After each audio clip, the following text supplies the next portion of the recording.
Welcome to a new episode of the Opening School. During the last couple of weeks, we've been analyzing the Slav defense, which we'll continue with in this week's episode as well.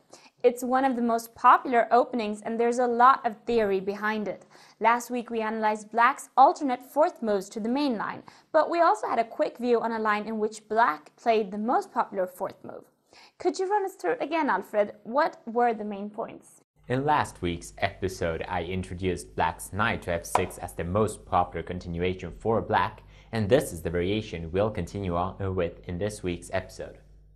The purpose behind the move is to strengthen the Black position without creating any obvious weaknesses, and it is the stability this move offers which has made it the most popular choice.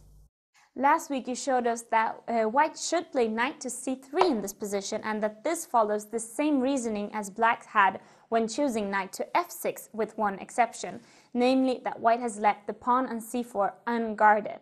The c4 pawn is not a so-called poisoned pawn, it's actually completely okay to capture it. Would you say that the best continuation for Black is to take it? To capture the pawn is absolutely a possibility for Black.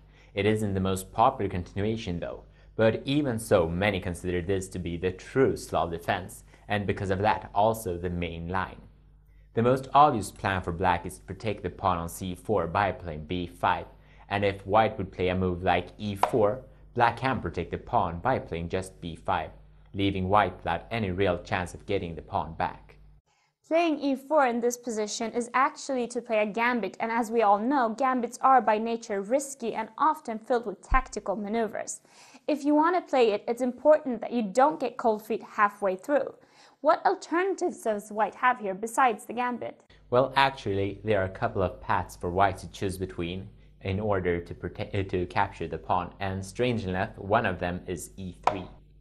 The reason why this move can get the pawn back while e4 can't is because White puts its own pawn under pressure by playing e4.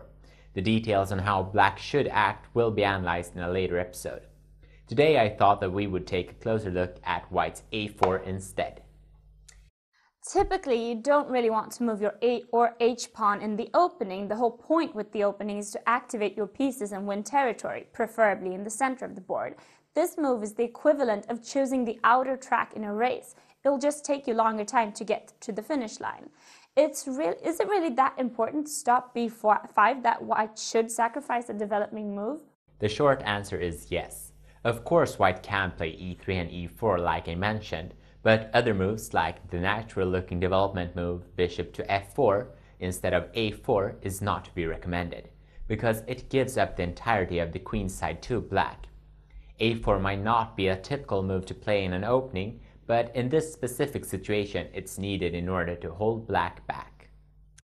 White's a4 opens up the question, what does Black do next here? The big plan was to play b5 and conquer the queen side, which is impossible now. What's Black's backup plan? How do you protect the pawn?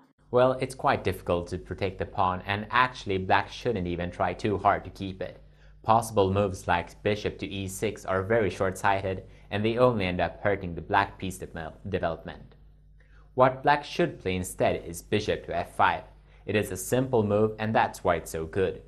There are of course also other possible continuations, and one of them is bishop to g4, which is a bit more aggressive. An interesting variations occurs after knight to e5, bishop to h5, f3, knight f to d7, knight takes on c4, and e5. White can now mainly choose between knight takes on e5 and e4, but if White would happen to capture an e5 with the pawn, Black can counter with queen to h4 check, which wins the knight on c4 after g3 and queen takes on c4. With this little trap, we end this week's episode of the Opening School. In summary, we can say that today we've seen a small sample of what the Slav defense has to offer. It's a variation which allows many different continuations, and it opens up for players to lead the game into position that suit their particular style of playing. We will of course be back again next week with more on the Slav defense. See you then!